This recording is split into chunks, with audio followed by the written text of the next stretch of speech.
Iyo bana, by the way, mchezo ambao ulitarajiwa kucheza majira ya leo saa 1:15 usiku ni dabi ya Kariakoo, ambapo ni Young Africans wanakuwa wenyeji, walikuwa wanamwalika Simba Sport Club katika dimba la Benjamin Mkapa. Sasa hiyo mechi inasemekana imehairishwa na itatangazwa tarehe nyingine kwa ajili ya kuweza kuchezwa mechi hiyo.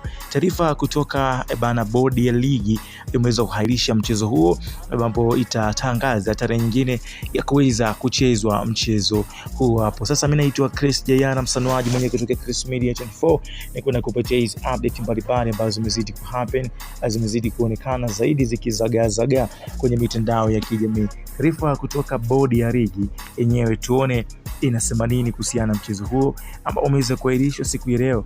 Bana, tupitie kwenye hiyo bana bodi ya ligi tuweze kuona mchezo huo of course utaongea nini kuhusiana na leo, kwa sababu inasemekana tayari umeahirishwa.